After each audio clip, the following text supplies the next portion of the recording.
Et yo la guilde, j'espère que vous allez bien et on attaque les news de la semaine avec plusieurs informations. Pour commencer, Blizzard a enfin pris la décision d'agir contre les abus de classiques concernant l'hôtel des ventes et ça, c'est pas trop tôt. Mais également, ils se sont positionnés sur le fonctionnement de l'XP en champ de bataille et des twinks pour Wotelka classique. Je vous parlerai également en fin de vidéo de la fermeture de ma guilde de leveling parce que vous avez été nombreux à me poser la question à ce sujet. Et je vous présenterai le plus gros event PVP mais aussi giveaway que j'ai jamais fait jusque là et c'est ce soir à 20 h sur Twitch, sur ce générique.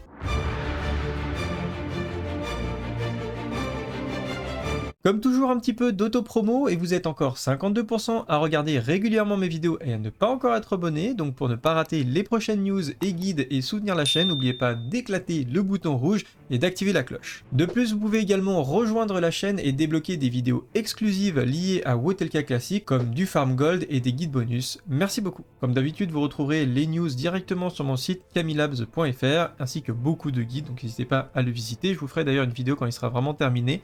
Une vidéo explicative sur le site internet. Bref, donc cet event PVP est la suite d'un premier event qui a eu lieu donc la semaine dernière, où il y avait un principe très simple, ça se passait à l'arène des Gurubashi à Strangleronce. Toutes les 3 heures, il y a un coffre qui est posé, et celui qui ouvrait le coffre gagnait 1000 pièces d'or. Et la dernière fois, c'était la Horde qui avait gagné, notamment de la guilde Savage, et il s'était proposé de défendre le coffre sur le prochain event pour rendre ça un petit peu avec un peu plus de piment, disons. Et donc du coup, c'est exactement ce qu'on va faire aujourd'hui. Donc lundi, on est lundi 15, voilà, à 20 h. Et bien tout simplement, ce soir, les Savage, à partir de 21 h, vont défendre le coffre.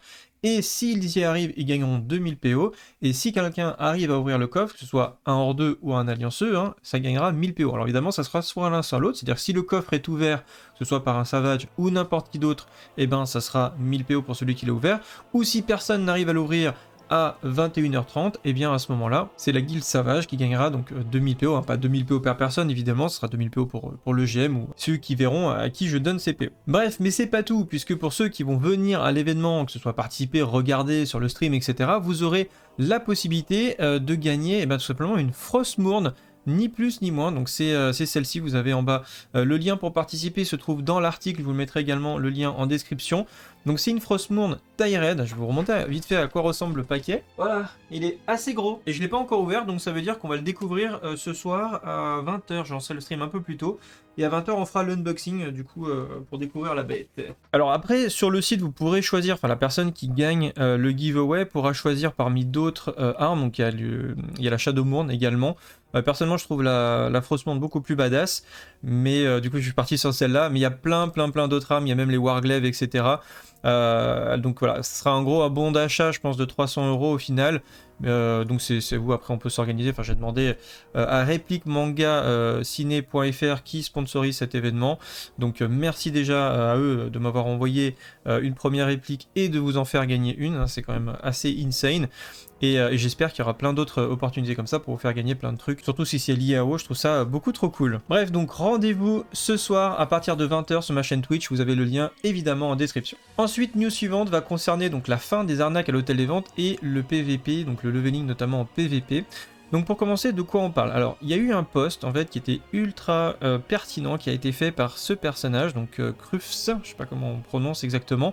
Vous avez le lien évidemment, tout simplement quand vous cliquez sur la petite image, vous pourrez consulter le lien. Alors c'est en anglais. Je vous mettrai toujours les liens comme ça quand il y a des posts officiels ou des posts sur lesquels je fais référence. Vous le trouverez évidemment dans l'article. Et cette personne-là a vraiment exposé un petit peu les problématiques liées à l'hôtel des ventes sur WoW classique notamment. Donc c'est hyper intéressant. Moi j'ai essayé de vous résumer ça, sûrement qu'il manque des petites choses hein, parce que c'est quand même ultra long. Et puis voilà, mon anglais n'est pas non plus parfait. Mais j'ai essayé de vous résumer un petit peu les pensées de cette personne. Donc déjà il va dire que l'interface utilisateur de l'hôtel des ventes est tellement horrible que les joueurs sont obligés d'utiliser des add-ons pour utiliser correctement. Et là, on peut pas dire le contraire, hein. C'est vrai que sans add-on, utiliser l'interface, c'est hyper compliqué. Vous avez entre les gens qui mettent des articles en un exemplaire sur 20 pages, et du coup il faut charger comme ça 1000 fois pour trouver des prix corrects. Et puis même comme c'est comme ça, vous n'êtes même pas sûr d'avoir le prix correct, parce que des fois il y a 60, 100 pages, vous savez même pas, et puis vous abandonnez, quoi. Au bout d'un moment, vous voulez juste votre objet, vous achetez, du coup vous faites arnaquer. Donc on est obligé d'utiliser add-on pour qui va vous trier automatiquement et qui va chercher l'objet en achat direct le moins cher. Les add-ons de l'hôtel de vente ne sont pas bien optimisés ou dont les options d'optimisation ne sont pas activées par défaut, ce qui ralentit le jeu pour tout le monde. En effet, de nombreux add-ons scannent toutes les pages pour permettre aux joueurs de débloquer un objet. Ce fonctionnement crée énormément de problèmes sur les gros serveurs, l'exemple le plus marquant étant l'addon Auctionator, même s'il n'est pas le seul, qui possède plusieurs versions en téléchargement plus ou moins optimisées et qui ne laisse pas consulter la liste des objets tant que toutes les pages ne sont pas scannées. Et j'ai noté donc que pour le moment, l'hôtel des ventes sur les serveurs français est fluide, mais cela peut vite changer avec l'arrivée de Wotelka, c'est donc un retour très pertinent pour éviter les soucis à Wotelka classique. Et je suis tout à fait d'accord avec moi-même, évidemment. Non, en fait, ce qui s'est passé, c'est que récemment, j'avais fait une sortie de Wotelka sur un serveur privé, et c'est quelque chose que je me suis aperçu, c'est-à-dire que Auctionator existe évidemment sur ces serveurs-là, et quand on a une utilisation très intense de l'hôtel des ventes, comme ce qu'on peut retrouver effectivement, je pense, sur la sortie de Wotelka, et peut-être sur les prochains mois, où on vraiment va avoir un hôtel des ventes qui va être beaucoup plus utilisé que maintenant, et ben ça m'étonnerait pas qu'on se retrouve avec des pages qui soient vraiment floues, avec des gens qui vont vraiment exploiter les mécaniques et les faiblesses de l'hôtel des ventes actuel pour essayer d'entre guillemets de faire des affaires. Ou même tout simplement troller, hein. On peut tout à fait bloquer l'HV en mettant, par exemple, je sais pas, vous mettez des étoffes de lin, vous en avez 50 000, et vous en mettez 50 000 à l'hôtel des ventes avec plein de rerolls, etc. Et vous pouvez flood comme ça l'hôtel des ventes. Ça se fait assez rapidement avec plusieurs comptes, et puis avec plusieurs des add-ons aussi qui sont faits pour ça. Donc ça peut être vraiment très vite, très très chiant pour tout le monde, en plus de créer du lag. Donc ce post, il vient vraiment très très bien, et je trouve que c'est la première fois que je vois une utilité au Woo Council, Community Council qui a été créé il y a quelques mois. Ça fait vraiment plaisir de voir que cette initiative a déjà au moins servi à ça. J'espère qu'il y aura plein d'autres initiatives apportées par des joueurs, parce que le but du Community Council, c'est d'apporter des joueurs avec de l'expérience et qui partagent comme ça et qui anticipent certains problèmes, et ça c'est vraiment très très pertinent pour le coup, et ça va peut-être éviter pas mal de problèmes que n'aurait pas forcément pensé Blizzard, donc c'est vraiment cool.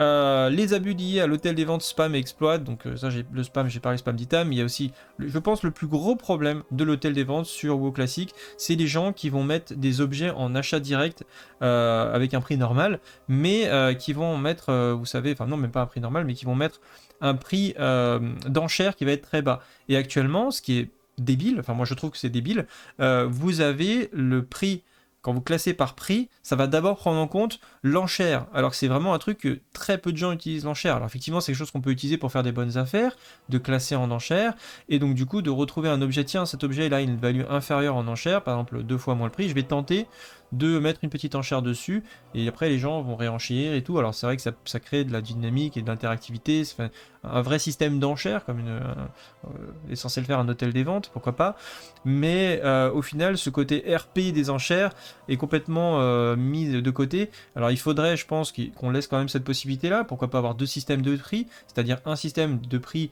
de trier par achat direct et un système de tri par enchère, et à ce moment là on peut séparer, il n'y a plus de problème. Mais vraiment le fait que voilà on puisse classer actuellement que par cette option d'enchère, et que bah du coup ils exploitent les gens, ils vont mettre l'enchère à 1 pièce de cuivre, hein, pour qu'il soit toujours en haut par exemple, et ils vont mettre un achat direct. Alors des fois ils vont mettre juste au dessus, c'est à dire qu'ils savent que l'objet admettons vaut 10 PO, et ils vont mettre plein d'objets, ils vont floud un peu l'HV pour repousser les ventes au prix normal, au prix normaux pardon, et tout simplement eux ils vont mettre 12 ou 13 PO, et donc du coup ils vont vous faire croire que c'est le prix normal, et que au final bah, vous achetez votre objet à 12, donc 20% plus cher finalement. Donc c'est déjà ça, c'est assez embêtant. Et en plus il y a ceux qui vont exploiter des mécaniques, ou tout simplement ils vont mettre un objet pareil à un PC en enchère, mais qui vont le mettre à 500, 600, 800 gold, alors qu'il en vaut 1 PO ou 2 PO parfois. Mais vous faites pas gaffe, vous allez acheter vos potions ou je sais pas quoi, et hop vous allez cliquer dessus parce qu'il y a plus de stock, et vous vous retrouvez à acheter sans le vouloir une potion à 500 PO alors qu'elle en vaut 10, et bah vous perdez 500 PO, enfin 490 PO, vous m'avez compris. Du coup ça c'est vraiment le pire fléau je trouve dans l'hôtel des ventes, et d'ailleurs je vous mettrai un sondage, j'ai plusieurs sondages qui sont prévus à l'issue de cette vidéo, et je vous demanderai si ça vous est arrivé de vous faire arnaquer, vous faire avoir, pas certains hacks, parce que moi dans mon entourage j'en ai connu qui se sont fait avoir, mais ça m'étonnerait pas que ça serait quand même assez important, puisque c'est quelque chose qui existe depuis très longtemps et qui perdure. Donc quand ça perdure en général c'est que ça fonctionne, sinon les gens ils continuent pas quoi. Donc ils proposent à Blizzard d'améliorer leur interface, ils proposent également de permettre de trier par prix d'achat, donc ça on l'a vu. Donc quelle est la réponse de Blizzard? Donc comme d'habitude vous pouvez cliquer sur l'original, vous allez sur le post officiel, et d'ailleurs je me suis permis de cutter pas mal de choses dans l'article que je trouvais qui n'apportaient pas grand chose. Donc si vous voulez vraiment l'article original vous pouvez cliquer dessus, comme ça vous pourrez faire votre propre traduction. Je ne suis pas en mesure de commenter tous les problèmes que vous avez évoqués, mais je vais essayer de mettre en évidence quelques faits importants qui reflètent le travail que nous faisons sur la prochaine version de WoW TLK classique. Tout d'abord, vous avez mentionné des add-ons inefficaces, et vous avez certainement raison de dire que les add-ons effectuant des analyses complètes font partie du problème.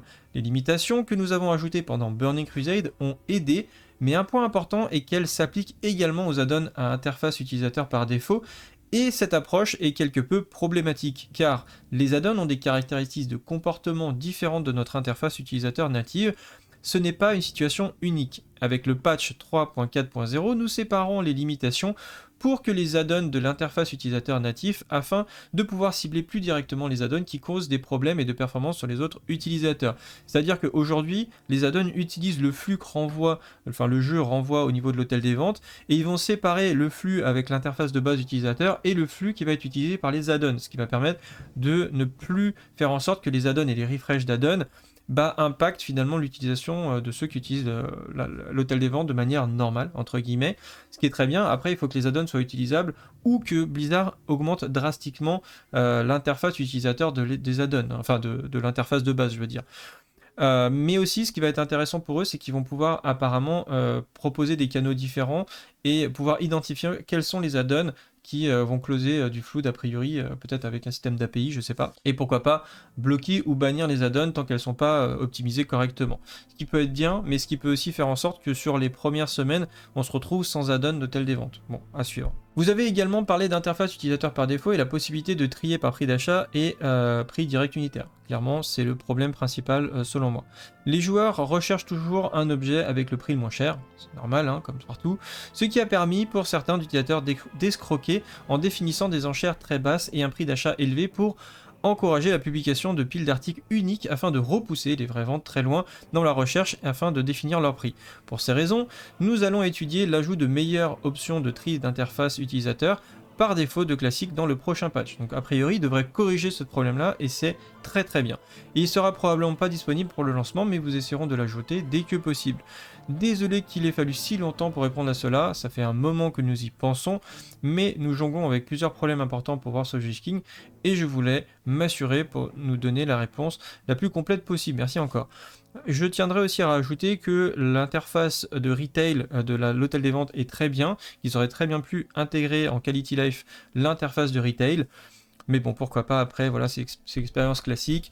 Mais honnêtement, l'hôtel des ventes, vu qu'elle a quand même pas mal évolué, ils auraient très bien pu utiliser l'hôtel des ventes de retail, selon moi. Dites-moi ce que vous en pensez en commentaire. Ensuite, la deuxième partie de la news, c'est gagner de points d'expérience en PVP. Donc on va pouvoir monter des niveaux en champ de bataille. Et aussi la méta Twink. C'est quelque chose qui m'avait beaucoup de questions qui m'avaient été posées. Pour rappel d'ailleurs, il y a le site français Twink Univers qui avait été créé, qui vous permet tout simplement de créer des Twinks. Donc vous avez tous les beastlists en fait pour monter un Twink 19. Il y en a qui adorent ça, c'est vraiment quelque chose qui existe depuis très longtemps. L'univers du Twink, c'est quelque chose qui a vraiment perduré à travers les âges. Donc c'est vrai que ça peut être vraiment très très amusant de créer un petit personnage niveau 19 comme ça et de l'optimiser.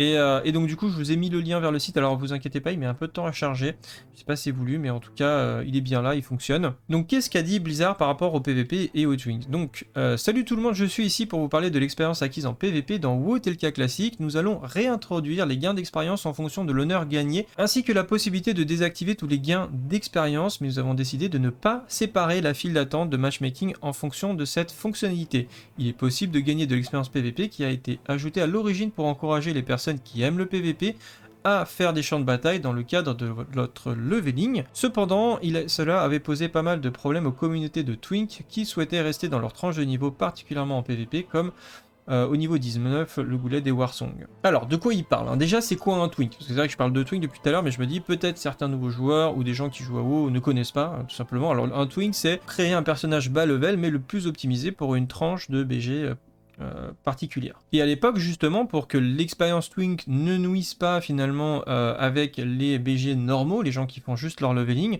Blizzard avait décidé de séparer, c'est-à-dire quand vous bloquez votre expérience, vous êtes entre guillemets dans votre propre corps de bataille et vous allez pouvoir tomber que avec des Twinks.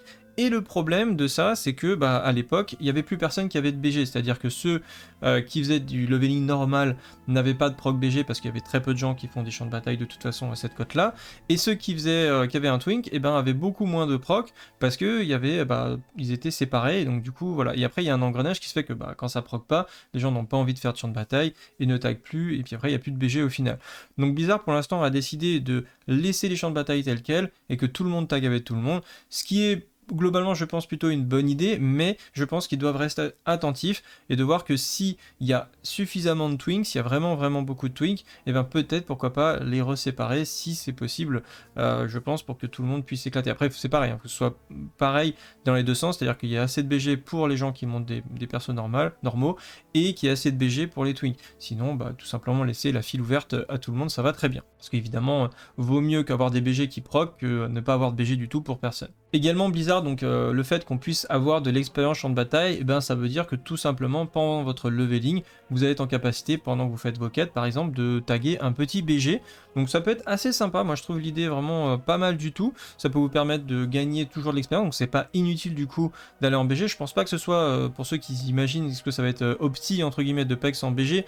Non, je ne pense pas. Blizzard a toujours détesté pouvoir avoir une voie optimisée en PvP, optimisée pour leveling, parce que déjà, il y a un gros travail qui est fait sur les quêtes, et je pense que ça les embête que les gens fassent autre chose que les quêtes et les donjons qui sont prévus pour ça, pour monter les niveaux. Donc du coup, Blizzard, ça les embête, je pense, quelque part. Et en plus de ça, je pense que pour éviter les abus et les exploits, parce qu'on pourrait imaginer par exemple un système de pré-made, où on pourrait win trade, par exemple, admettons, on laisse gagner à l'équipe en face un Narati en 15 minutes, et ça va me donner la moitié d'une barre d'XP, et on inverse, et c'est eux qui gagnent le prochain BG, donc en gros win trade des champs de bataille. À partir du moment où il y a de l'intelligence humaine et des gens qui veulent optimiser, et surtout qu'on peut échanger hors d'alliance, ça peut tout à fait être envisageable que des gens s'optimisent comme ça pour un petit peu glitcher le système. Et je pense que Blizzard y a pensé, et ils se disent qu'à chaque fois qu'on peut un petit peu gratter quelque chose comme ça, et les gens vont essayer. Donc je pense que ça ne sera pas rentable de monter évidemment que en spammant les BG. Néanmoins, ça peut être pas mal. Voilà, vous êtes en train de faire vos quêtes, etc. Et vous dites tiens, je vais faire un petit BG. Donc ça peut être intéressant parce que vous allez stocker de l'honneur du coup pour le niveau 80 et du coup pouvoir vous acheter des pièces épiques qui sont vraiment très intéressantes dès que vous passez 80, parce que c'est des pièces que vous pouvez acheter tout de suite, c'est pour ça que c'est hyper intéressant de stocker l'honneur dès maintenant, et gratter un petit peu d'XP, ce qui est vraiment pas mal, et en plus de faire autre chose que des quêtes, etc. Donc ça vous change un petit peu les idées, c'est toujours sympa, et puis voilà, ça, en plus ça donne de l'XP. Donc que demander de plus? Pour résumer, nous rétablissons la possibilité d'acquérir de l'expérience en réalisant des activités PVP au même rythme que celui était présent à l'époque à 3.3.5. Nous rétablissons la possibilité de désactiver votre expérience pour 10 gold auprès d'un PNJ, donc c'est Bechten et Salch, positionnés respectivement à Hurlement et au Grimard. Nous séparons par les files d'attente afin que les joueurs ont désactivé l'expérience puissent continuer à faire les matchs dans le groupe général pour permettre à tout le monde d'avoir des meilleures chances de trouver un match, et j'espère que ces changements aideront à maintenir des champs de bataille de bas niveau en vie dans Wars of the Lich King. Merci pour l'intérêt et votre soutien. Pour finir également, j'ai fermé ma guilde de leveling sur Sulfuron Alliance il y a très peu de temps. La raison tout simplement, c'est que actuellement je travaille énormément sur mon site internet, sur mes vidéos et les events PVP aussi que je suis en train de préparer, et la guilde s'est remplie très rapidement. Je crois en 7 jours on était 700 à peu près dans la guilde. J'ai participé activement en recrutement avec une add-on qui permet d'envoyer des MP à ceux qui n'ont pas de guilde, qui marchait pas très bien d'ailleurs, c'était censé envoyer un MP par personne et tout, j'avais plusieurs fois des wisps sur les mêmes personnes, c'était assez chiant autant pour moi que pour eux. Donc ça déjà ça m'embêtait pas mal, et en plus il y avait énormément de flood dans la guilde, et il aurait fallu beaucoup de modération, et honnêtement j'avais pas du tout le temps de gérer ça, de m'occuper ça, donc j'ai préféré plutôt fermer la guilde de leveling et que les joueurs, parce qu'il y a d'autres guildes de leveling qui existent, aillent sur ces guildes là qui sont peut-être beaucoup plus actives que moi, et qui je pense sera beaucoup plus agréable qu'une guilde où ça flood en permanence, donc c'est complètement illisible, ça ne sert à rien. Voilà, c'est tout pour aujourd'hui. Si la news vous a plu, n'hésitez pas à liker, partager. On se retrouve du coup dans la prochaine news ou le prochain guide, ou tout simplement à l'événement de ce soir sur Twitch. Sur ce, salut à tous, c'est le guild, ciao bye.